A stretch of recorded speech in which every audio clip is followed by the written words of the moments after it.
Hello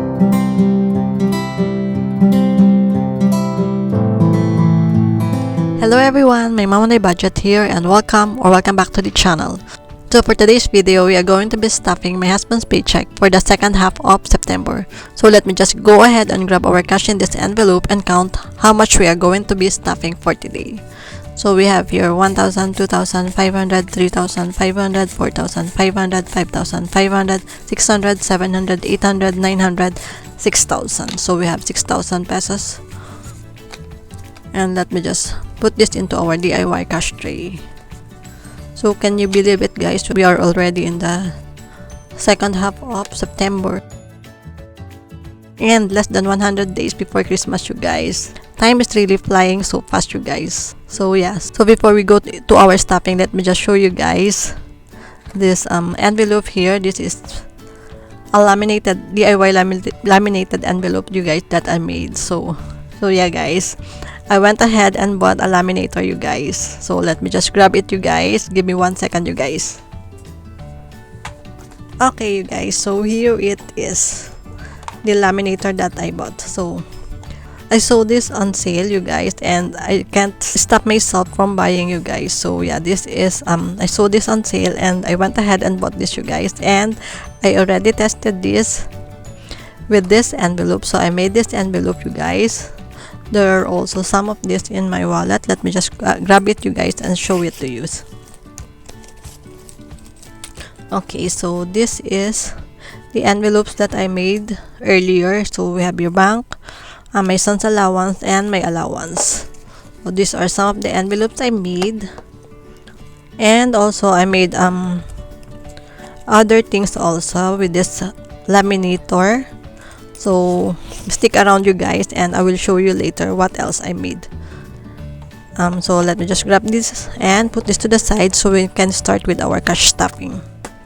Okay, so for today's video, we are going to start with our cash envelopes or our variable expenses. So let me just go ahead and open this.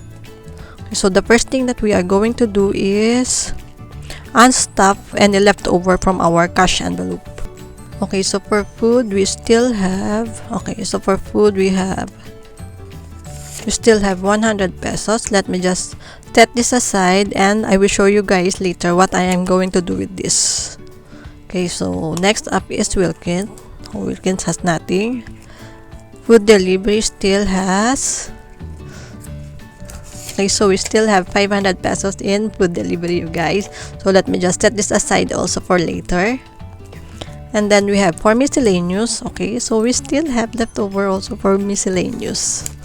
So miscellaneous still has 200 pesos. I will also set this aside for later. Okay, so we are done with our unstuffing. Let's now proceed with our cash stuffing. So the first one is food, and food is getting the usual 1,200 pesos for the next 2 weeks. So let me just go ahead and grab 2 500 pesos and 2 100 peso bill. So food has 500, 1,100, 200. So we have 1,200 pesos in food. And as always, you guys, I like to divide our food budget on a weekly basis. So for this week, food is getting 700 pesos. And for the following week, it is getting 500 pesos. So that is to avoid like overspending on the first week and then nothing for the second week. And also our food budget is only for our weekly supply of meat, vegetables, eggs, and other food items that we buy on a weekly basis. So other items that we will need for the month are already included in our monthly grocery at the beginning of each month. So for now, this 700 pesos is going into our food envelope. And this 500 pesos is going into our food envelope food holding envelope in our holding binder. So let me just go ahead and grab our holding binder and open this up and put this 500 pesos inside our food holding envelope. So this is for the following week. So this is done. Let me just put this back. Okay, so food is done. Next up is Wilkins, and Wilkins is getting the usual 500 pesos for the next 2 weeks. So Wilkins is for our drinking water. So Wilkins is done. Next up is food delivery, and food delivery is getting 500 pesos as well for the next 2 weeks. Okay, so if we spend this 500 pesos in the first week, then we will have to wait for the next budget period to order something online. So for now, food delivery is getting 500 pesos. So food delivery is done. Next up is miscellaneous, and miscellaneous is getting 500 pesos as well for the next 2 weeks. So miscellaneous is for any expenses that are not included in the first 3 categories, or if our food budget is not enough for the week, then we will dip into our miscellaneous envelope, or if we run out of laundry soap or dishwashing soap. So miscellaneous is getting 500 pesos. So that's it for our cash envelopes or variable expenses. So next is we have our revolving fund binder. So let me just grab it, guys. Okay, so for revolving fund, the first one that we have is gas, or cooking gas, or home gas, or LPG, and this is getting 200 pesos. So let me just grab 100 peso bill. 1, 2. And gas is already fully funded at 800 pesos, but still I like to keep on stuffing this envelope. So gas now has 100, 200, 300, 400, 500, 600, 700, 800, 900, 1,100. So we have 1,100 pesos in gas, and I think I want to swap this 1,000 peso bill with the hundreds. So let me just get 1,000 from here. 1, 2, 3, 4, 5, 6, 7, 8, 9, 10. So yeah, let me put this into our food what do you call this, cash tray. Sorry you guys, I think this is the third time that I am filming this video. The first one is I am already done with the filming, but when I check my phone, my phone memory is already full, so it was not recorded. The second time is I did not tap the record button. So this is the third time, and hopefully this will go well. So yeah, so we still have 1,100 pesos for gas. Okay, so gas is done. Next up is family trip, and family trip is getting 200 pesos. So let's get 100, 200, and family trip is for our monthly visit to the province to visit my mom. So this will cover expenses for our gas, toll fee, and drive-through. So family trip now has 1,100, 200, 300, 400, 500, 600, 700, 800, 900, 2,100. So we have 2,100 pesos in family trip, and I think the last time we visited my mom was around June. So yeah, so hopefully we can visit her this October. So next up is week 5. So this is still fully funded at 1,000 pesos. And then we have PCF or petty cash fund, and you are going to stuff this with the leftover from miscellaneous envelope. So we have 200 pesos left over from our miscellaneous envelope.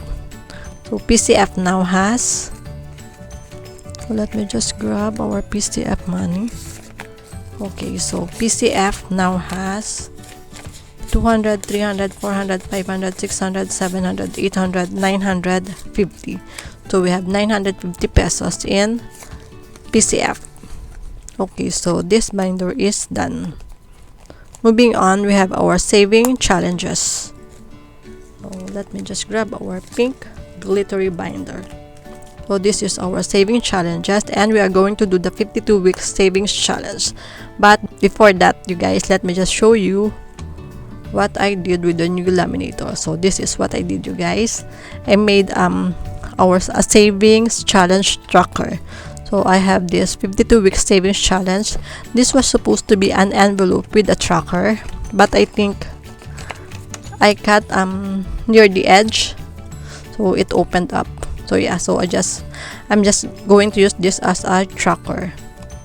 And then the next one is I have the 12-month savings challenge envelope and tracker. So the 52-week savings challenge should be like this. Yeah, an envelope with a tracker. And then the next one that I made is the a new challenge that I'm going to have, which is the iPad savings challenge. So yeah, so this is it, guys. I hope you can see it properly. So yeah, so these are the iPads, and one iPad is equivalent to 500 pesos. So yeah, so I think I like this tracker because it shows the progress that I'm making. So yeah, so for the 52 week savings challenge, we are going to be stuffing week number 37, 38, and 39. I already marked this, you guys, because like I said, I already did this video, but this is my third time doing it again. So I already marked it. So we are doing week 37, 38, and 39, and this is a total of 2,280 pesos. But as always, you guys, I only allocate 1,000 pesos per budget period. So the excess is we're going to get it from our 52 weeks buffer. So let me just go ahead and grab this 1,000 pesos, and we still need 1,280 pesos. So let me just go ahead and grab it from our 52 weeks savings buffer. It's not okay, so we still need 1,200. Let me just fix this, guys. Okay, 1,150, 200, and 82, 468. So yeah, let me just put this back, guys, to the 52 weeks buffer. Okay, so let me just count this. If this is 2,000, this should be 2,280 pesos. So we have here 1,100. Oh, let me count it again, guys. We have 1,200, 100. Oh my god. Okay, you guys. Okay, so we have 1,000, 2,000, 150, 200, 20, 40, 60, 80. So we have 1,280 pesos. And as always, you guys, I am not going to count our savings challenge and savings fund, and we will do that at the end of the third quarter, which is just 2 weeks away. So yeah, so let me just grab this and combine all this. Okay. So our 52 weeks savings challenge is okay. So we're done with our 52 weeks savings challenge. So that is it for this binder. Okay, so the next one is our savings challenge.